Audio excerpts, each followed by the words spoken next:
if you tiptoe through the tulips. I'm only joking.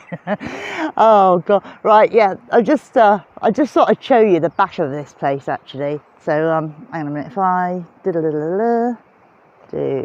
that. When I was at the top part earlier and I said I was up above where the trees are, I was just about there. But yeah, this is the back of it, obviously.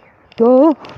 And there's this there's this really weird blooming story about this part. This, not so much the castle, but this lane. This is in one of these paranormal authors.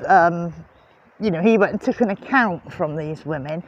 Now, I don't know if they were on blooming hallucinogenics or they'd been part of some MK Ultra program previously or what, but they reckoned that they drove their vehicle down this lane and you can have a view of the castle as I'm walking. I'm not much cop at this, am I? I'm pretty shite. And no, they drove their car down this lane because they were trying to get up to the castle, but they got lost.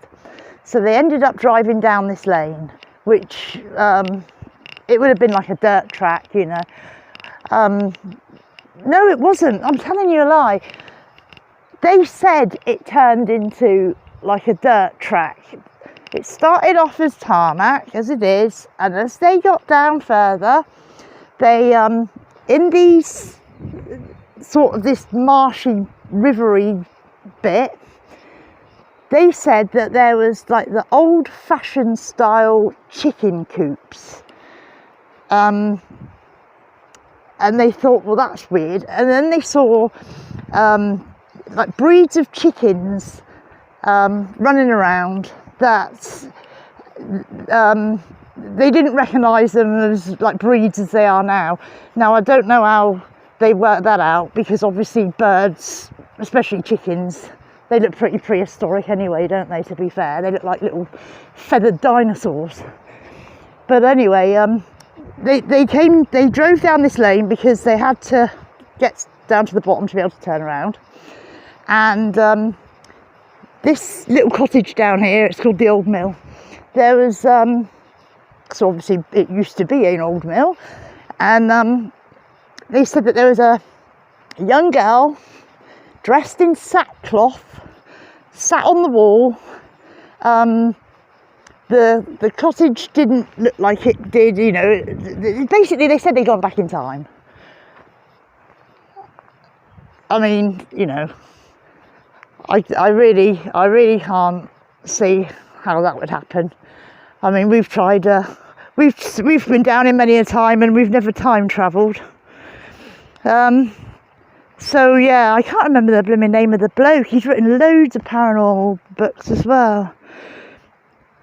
Oh, mate, Derek Seymour. He's no relation to the Seymours that had the castle.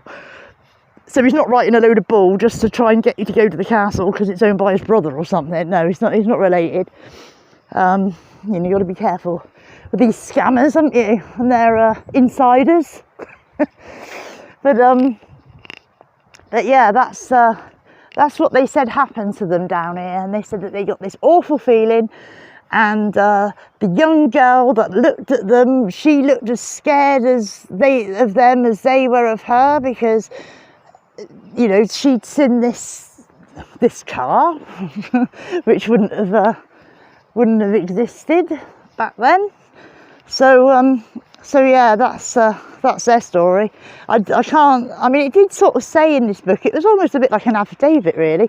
You know, with these accounts that people gave, it did sort of say their names and the area where they lived. And to be fair, most of them were local-ish people, you know.